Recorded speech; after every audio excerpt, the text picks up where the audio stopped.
राष्ट्रीय डेयरी अनुसंधान संस्थान करनाल द्वारा किसान संगोष्ठी विश्व खाद्य दिवस पर गांव बरवाली में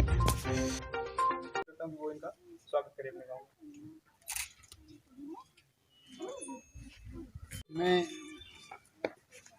जो कंपनी के डॉक्टर साहब आए हैं उनका पूरे गांव की तरफ से तहे दिल से आभार व्यक्त करता हूं तथा उम्मीद करता हूं कि जिस मिशन को लेकर के आए हैं उस मिशन को हम पूर्ण सहयोग प्रदान करेंगे और मिशन को सफल बनाने के लिए हर संभव प्रयास भी किया जाएगा।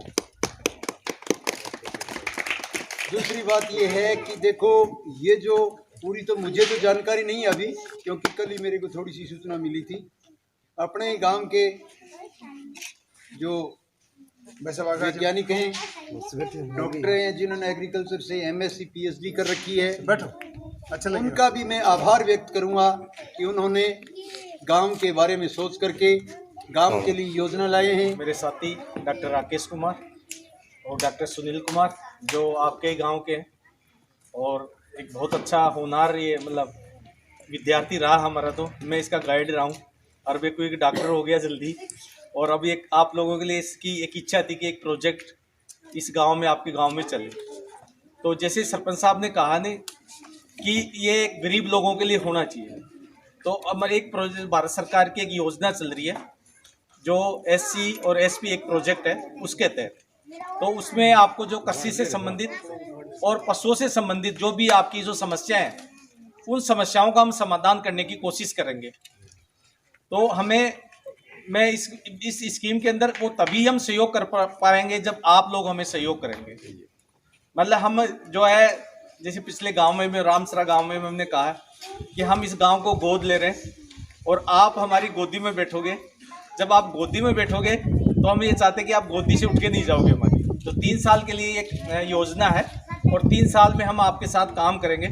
जैसे आपका अभी फसल है, जैसे चने का है, सरसों का है, तो उससे संबंधित आपकी क्या समस्या है, किस तरह का आपको बीज चाहिए, उससे संबंधित हम कुछ कार्य करने की कोशिश करेंगे।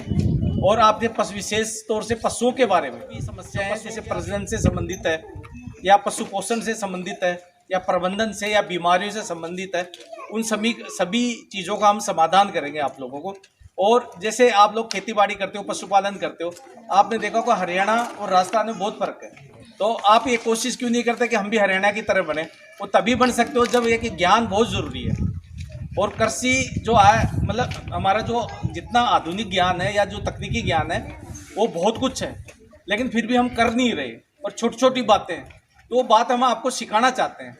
राष्ट्रीय डेयरी अनुसंधान संस्थान, इंग्लिश में कई बार ज़्यादा सुनते हैं, national dairy research institute NDRI, एक ऐसा संस्थान है जो डेयरी से संबंधित अनुसंधान और उस अनुसंधान को किसानों के खेत तक पहुंचाने का काम, जिसको एक्सटेंशन बोल देते हैं, प्रसार बोल देते हैं, वो। और तीसरा काम, वो संस्थान इस विषय में विद्यार्थियों को भी विभिन्न स्तर पर तैयार करता है। बीटेक की डेयरी टेक्नोलॉजी में डिग्री भी हमारे यहाँ होती है, एमटेक और पीएचडी सुनील ने करी है, वहीं से ये डिग्री भी वहाँ पर होती है। 14 प्रकार के सब्जेक्ट हैं, विषय हैं, जिनके अंदर ये डिग्री वहाँ पर मिलती है। तो कहने का मतलब हमारा एक राष्ट्रीय स्तर का संस्थान है जो यूनिवर्सिटी भी है, डीम्ड यूनिवर्सिटी, सबने सुना होगा नाम, डीम्ड यूनिवर्सिटी भी है, सरकार का संस्थान है, भारत सरकार का संस्थान है। और भारत सरकार की इस प्रकार से कुछ सैकड़ों संस्थान है जो ऑल इंडिया लेवल पर काम करते हैं। कोई डेयरी का है, कोई घोड़ों का है, कोई बकरी का है, कोई भेड़ का है, पशुपालन से संबंधित कम से कम 20-22 इंस्टीट्यूट हैं। तो उसमें से एक इंस्टीट्यूट ये है आपका, और उस इंस्टीट्यूट से हम आपके बीच में आए हैं। इस इंस्टीट्यूट की थोड़ी सी महिमा, इसके ऊपर जो 2-3 फोटो शुरू में देख रहे हो ना आप, पहले फोटो में प्रधानमंत्री के साथ में हमारे देखो निदेशक महोदय खड़े हैं। थोड़ा सा परिचय बता रहा हूँ तो हमारी बढ़िया बात ही बताऊँ ना, बढ़िया बताऊंगा तभी आपको अच्छा लगेगा कि यहाँ कोई अच्छी जगह से कोई लोग हैं। ये योजना है जो अंतिम उद्देश्य ये है कि कैसे भी आपकी आमदनी बढ़े। ये हमारा संक्षिप्त परिचय हमारा संस्थान का और हमारे इस परियोजना का मैं आपके सामने रखने का प्रयास किया। दूसरा, हमारे साथी डॉक्टर गोपाल सांखला जी हैं। कृषि प्रसार का जो एक विषय होता है, डेयरी विस्तार कह लीजिए, उसके अंदर आप प्रधान वैज्ञानिक हैं वहाँ पर। मैं डॉक्टर राकेश कुमार हूँ। सस्य विज्ञान जिसको बोलते हैं, खेतीबाड़ी से संबंधित, और एनडीआरआई में जब खेतीबाड़ी की बात करते हैं तो हम चारा उत्पादन का काम ही मुख्य रूप से करते हैं, उस विभाग में काम करता हूँ। हमारी एक टीम है जिसके अंदर प्रसंस्करण का मैंने नाम लिया, वहाँ से भी 2-3 वैज्ञानिक हमारे साथ जुड़े हुए हैं। चिकित्सा का नाम भी लिया, उससे जुड़े हुए वैज्ञानिक भी एनडीआरआई के अंदर हैं। कोई वैज्ञानिक हमें वहाँ हमारे संस्थान में नहीं मिले, मान लो आपने कहा साहब हमें तो कॉटन की बात करनी है, थोड़ी कपास की नरमे की बात करनी है, तो यहाँ पर सिरसा में संस्थान है, हम उनसे भी आदमी बुला सकते हैं। यहाँ पर जो कृषि विज्ञान केंद्र है अपने यही पास के गांव में ही है, अपने गांव से ज़्यादा दूर नहीं है, उनको भी हम बुला सकते हैं और आपको सेवाएं देंगे। अब बात आई सेवाओं की, थोड़ा सा आप लोग बैठे हैं, हम आधा घंटे से बात करें, तो आज का उद्देश्य हमारा यही है, थोड़ा सा हमारा परिचय हो जाए, थोड़ा सा आपको पता लगे कि इसमें होगा। सेवाएं हम 2 तरीके से देंगे। एक तरीका तो हो गया प्रशिक्षण, जिसके अंदर सरपंच जी ने जैसा कहा, हम जरूरी नहीं है कि अनुसूचित जाति को शामिल करें, दूसरी जो भी हमारे संबद्ध लोग हैं, कृषि से संबंध जुड़े हुए लोग हैं, वो कोई भी आ जाए, कोई दिक्कत नहीं।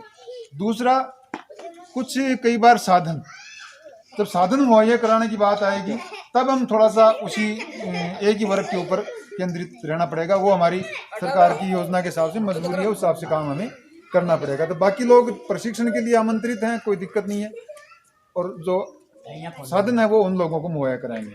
अब बात आई कि साधन, ऐसा कोई नहीं है कि बहुत ज़्यादा कोई अनलिमिटेड कोई यहाँ साधनों की कोई नदी बहने वाली है।